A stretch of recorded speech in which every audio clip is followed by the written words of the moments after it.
বর্তমান দেশের রাজনৈতিক প্রেক্ষাপটে রাজনৈতিক দ্বন্দ্বকে কেন্দ্র করে দেশে গুম, খুন ও হত্যার ঘটনা বেড়েই চলছে। অথচ দেশের জনগণ এর কোনো প্রতিকার দেখতে পারছে না। গত 5 আগস্ট আওয়ামী লীগ সরকারের পতনের পরই ভেঙে পড়ে দেশের আইন শৃঙ্খলা পরিস্থিতি। এরপর থেকেই শুরু হয় সারা দেশে নেতাদের গুম, খুন ও হত্যার ঘটনা। হঠাৎ করে একের পর এক রাজনৈতিক নেতাকর্মীদের হত্যার খবর সারা দেশে ছড়িয়ে পড়ে। এমনকি মব জাস্টিসের মতো ঘটনাও হঠাৎ করে ভৌতিকভাবে সামনে আসে।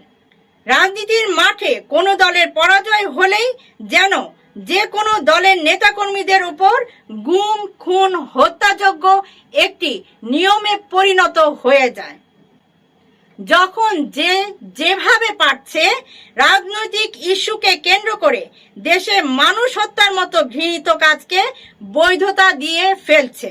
অথচ যে কোনো হত্যাকাণ্ড একটি রাষ্ট্রের সুষ্ঠু গঠন কাঠামোর বিরোধী। ডিএমপির পরিসংখ্যান বলছে রাজধানীর মোট 50টি থানা এলাকায় গত 5 মাসে 168টি হত্যা মামলা রেকর্ড হয়েছে। এর মধ্যে 66টি হত্যাকাণ্ডই রাজনৈতিক কারণে হয়েছে। এর মধ্যে জানুয়ারিতে ডিএমপির বিভিন্ন থানায় রেকর্ড হওয়া 36টি মামলার মধ্যে 16টি রাজনৈতিক হত্যাকাণ্ড। ফেব্রুয়ারি মাসে 38টি মামলার মধ্যে 16টি রাজনৈতিক হত্যাকাণ্ড। মার্চ মাসে 33টি মামলার মধ্যে 16টি রাজনৈতিক হত্যাকাণ্ড। এপ্রিলে 29টি মামলার মধ্যে 9টি রাজনৈতিক হত্যাকাণ্ড। মে মাসের 32টি মামলার মধ্যে 9টি রাজনৈতিক হত্যাকাণ্ড।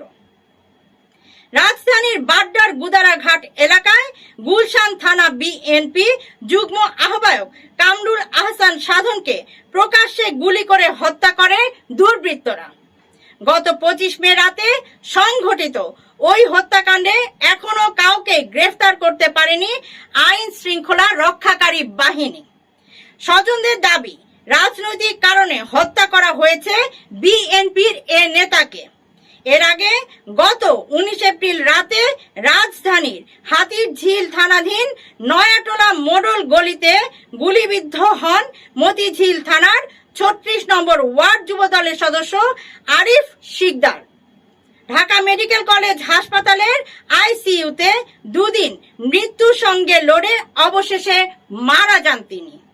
একই দিনে তুচ্ছ ঘটনাকে কেন্দ্র করে রাজধানীর বনানীতে খুন হন ছাত্রদল কর্মী পারভেজ। শুধু এই 3টি হত্যাকাণ্ডই নয়, গত 5 মাসে রাজধানীতে 168টি হত্যা মামলা রেকর্ড হয়েছে, যার 39%ই রাজনৈতিক কারণে ঘটেছে। আর এই রাজনৈতিক প্রভাবকে কেন্দ্র করে পূর্ব বিরোধ এলাকায় আধিপত্য সৃষ্টি, চাঁদাবাজি এবং বৈধ অবৈধ ব্যবসার নিয়ন্ত্রণ নেওয়া সহ বিভিন্ন কারণে ঘটছে এসব হত্যাকাণ্ড। অনেক হত্যাকাণ্ডে মোটা অঙ্কের টাকার বিনিময়ে কিলার ভাড়া করা হচ্ছে। আন্ডারওয়ার্ল্ডের শীর্ষ সন্ত্রাসীরাও জড়িয়ে পড়ছে এসব কিলিং বাণিজ্যে।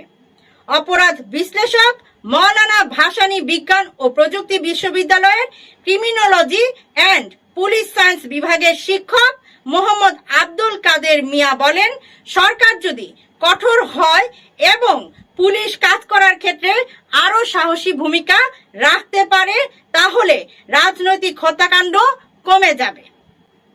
তিনি আরো বলেন, রাজনৈতিক হত্যাকাণ্ড থামাতে প্রয়োজন সুশাসন ভিত্তিক রাজনৈতিক স্থিতিশীলতা ও রাজনৈতিক দলগুলোর সদিচ্ছা। রাজনৈতিক দলগুলোর কার্যক্রম সঠিকভাবে পরিচালনার জন্য সঠিক সময়ে নির্বাচনেরও দরকার। আলোচনার মাধ্যমে দ্রুততম সময়ে নির্বাচনের মাধ্যমে রাজনৈতিক সরকার গঠিত হলে এগুলো কমে আসবে। ঢাকা মহানগর পুলিশের ক্রাইম বিভাগের এক সহকারী কমিশনার বলেছেন, এলাকার আধিপত্য ও চাঁদাবাজি নিয়ন্ত্রণে কোনো রাজনৈতিক পক্ষ শীর্ষ সন্ত্রাসীদের সঙ্গে হাত মিলিয়েছে। টার্গেট করে বিরোধী পক্ষের লোকদের হামলা ও খুন করা হচ্ছে। এছাড়া গুরুতর জখমের ঘটনাও ঘটছে। নিউ মার্কেট ও ধানমন্ডি এলাকার উদাহরণ দিয়ে পুলিশের ওই কর্মকর্তা বলেন, ওই এলাকায় শীর্ষ সন্ত্রাসী ইমনের সঙ্গে হাত মিলিয়েছে একটি পক্ষ।